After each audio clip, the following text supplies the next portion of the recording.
de quién tiene la capacidad de probar tal o cual situación.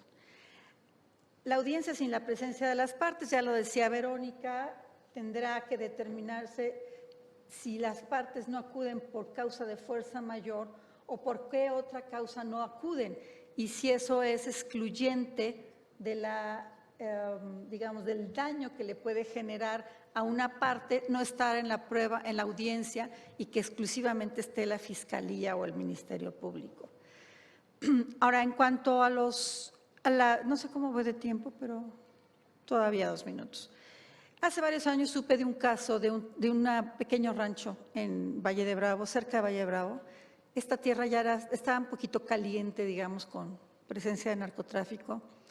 Y esta persona, los dueños del rancho, les llegó una persona con una camioneta grandototota, sombrero, botas, y le dijo: quiero comprar tu rancho. O sea, no te estoy preguntando si lo vendes, quiero comprar tu rancho.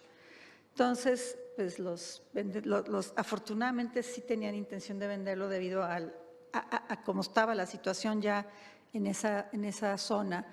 Y él impuso el precio, él impuso la forma de pago, él impuso cuándo se salían. O sea, realmente fue un contrato unilateral, pero diferente a lo que normalmente sería. No lo puso el vendedor, sino el comprador impuso las medidas. ¿Qué iba a hacer el comprador? ¿A denunciarlo? Bueno, yo me muero de miedo, ¿no? O sea, ahí pues es un poco complicado. Lo dijo también Verónica Román Quirós hace rato, ¿no? Es una circunstancia en la que la persona sí tiene limitantes para poder recurrir a la autoridad, porque estás en una zona caliente, estás en una zona en la que ya te conocen, ya saben que fueron a pedirte que vendas el rancho. Entonces, pues, ahí sí tenemos que tener comprensión con la gente que está siendo obligada a llevar a cabo este tipo de circunstancias. Entonces, compartimos algunos de los colegas que este procedimiento que está incluido en la ley no fue hecho ad hoc a esta ley. Es un procedimiento que fue adaptado a esta ley. Es obvio que si no se trata de descubrir el hilo negro, pero sí es importante, ¿verdad?, que se haga un procedimiento a una ley tan compleja, a un tema tan complejo, un procedimiento muy cuidado y muy, obviamente, ligero, oral, con unos alegatos orales, y que bueno, se garantice plenamente los derechos de los terceros de buena fe. En mi humilde opinión, tan importante ley debe salir en armonía con la propuesta por la Fiscalía General de la República, por ser la institución que la va a hacer valer. Es de tal importancia que no debemos sacrificar por una cuestión de tiempo la calidad de una ley de tal trascendencia, y no podemos arriesgarnos a que sea declarada inconstitucional por algún defecto que afecte las garantías del afectado. Por último, les dejo la pregunta: ¿procede una demanda de daño moral en contra de los funcionarios públicos que ordenaron la extinción de dominio, cuando la extinción de dominio se revoca porque se acredita la buena fe? Yo creo que sí, y se encuadra en la Ley Federal de Responsabilidades de los Servidores Públicos. Desde luego, está sujeto a prueba. Agradezco enormemente al Senado de la República, al Tribunal Superior de Justicia de la Ciudad de México y a la CONATRIF, y desde luego a los colegios, al Consejo General de la Abogacía y a la Barra, haber organizado este foro tan importante y habernos escuchado, porque tenemos todos mucho que aportar. Muchas gracias.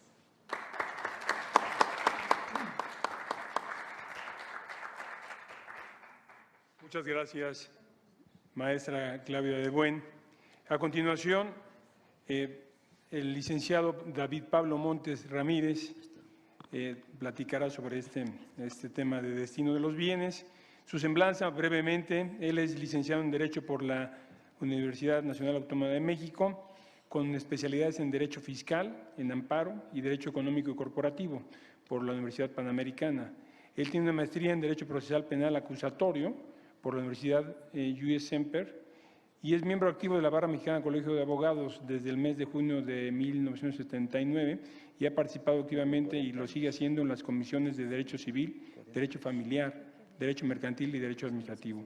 Él es socio director actualmente del despacho Gebevich Montes, S.C., y le agradecemos muchísimo a David Pablo Montes por su participación en este foro. Te cedo la palabra, Pablo. Gracias, buenas tardes. Pues agradecido con el Senado y con todos los organizadores y traemos prisa. Yo empezaría con mi participación con un consenso. Esta ley requiere ser revisada y requiere ser discutida todavía. O sea, no me parece que estén las condiciones dadas para su aprobación. De lo contrario, como dijo la maestra Claudia de Buen, puede haber problemas de constitucionalidad y demás. Dentro de lo que se planteó en la mesa sobre la naturaleza jurídica de la extinción de dominio, se habló de la eficacia o ineficacia de la ley. A mí me corresponde, de acuerdo con el programa, hablar de otras particularidades de la ley nacional y en específico de la competencia y del procedimiento. En cuanto al tema de la competencia, para definir la competencia, el proyecto establece que es autoridad competente para conocer, sustanciar y resolver en primera instancia los procesos de extinción de dominio, la persona titular del juzgado especializado en materia de extinción de dominio, ya sea de la Federación o de las entidades federativas. O sea, nos está ordenando tener juzgados especializados. Esto genera un problema y, como ya lo dijo el representante de la CONATRIP, es importantísimo que el legislador discuta los temas presupuestales que hay con los tribunales para los efectos de crear estos juzgados especializados en materia de extinción de dominio. La ley ordena que sean juzgados federales y los juzgados de las entidades federativas. Entonces, tendríamos que ver temas presupuestales importantes de uno y de otro. De lo contrario, este plazo que nos da el noveno transitorio de 180 días o 6 meses, pues no es suficiente. No es suficiente para que presupuestalmente los estados, la Ciudad de México y el Poder Judicial Federal implementen este tipo de juzgados con la especialidad y la eficiencia que se requiere. De lo contrario, nos va a pasar como el inicio de la oralidad. Resulta que empezó, como lo dijo también el representante de CONATRIP, con las autoridades locales. Fueron los que empezaron a impulsar todo el procedimiento de oralidad. Cuando nos toca llegar, cuando menos en la Ciudad de México, a los juzgados de distrito, a tratar de llevar adelante la oralidad como lo ordenaba el Código de Comercio, pues resulta que no se puede porque no tienen instalaciones, no hay los elementos adecuados y entonces nuestros señores juzgadores pues establecían que ante la dificultad de no tener las instalaciones especiales, pues el procedimiento iba a ser escrito. O sea, nos brincamos la oralidad que está ordenada constitucionalmente porque no hay presupuesto. Entonces, si este plazo que da el noveno transitorio de 180 días no se consensa con el Poder Judicial Federal y los poderes judiciales de los estados, me parece que va a haber problemas similares a los que vivimos con los 16 años de oralidad, 8 para ponerse de acuerdo y 8 para arrancar, y la verdad es que no ha sido conveniente porque no ha habido el presupuesto y porque no ha habido la preparación suficiente para que existan estos tribunales especializados como lo ordena la ley. Máxime que, como se dijo también por el representante, me parece que de Querétaro y de CONATRIP, pues las estadísticas también no son muy buenas en cuanto a el resultado que han tenido la aplicación de la ley federal de extinción de dominio y las leyes locales en materia de extinción de dominio. Entonces, todo eso me parece que tiene que revisarse y me regreso a la primera conclusión. Hay consenso para que esta ley se siga discutiendo y no se resuelva en lo inmediato en beneficio de su eficacia. En cuanto al tema del procedimiento, pues el artículo 18 de esta ley, el artículo 4, nos dice que la acción de extinción de dominio se sustanciará y resolverá de acuerdo a las formas y procedimientos que la ley establece, a falta de disposición expresa, sin perder la naturaleza autónoma del procedimiento, se aplicará en forma supletoria respecto al procedimiento el Código Federal de Procedimientos Civiles y, en su defecto, los principios generales de derecho, como lo ordena el 14 constitucional.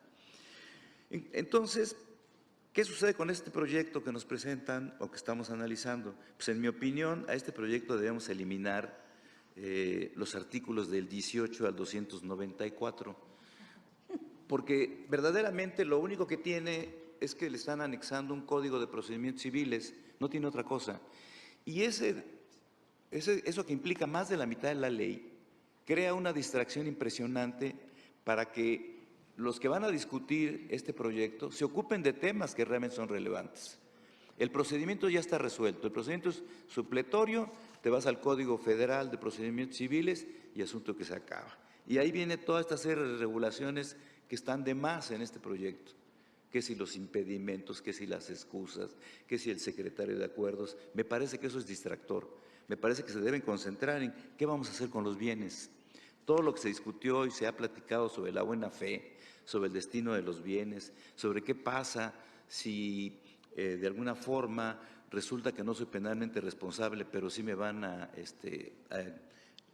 quitar el dominio de mis bienes.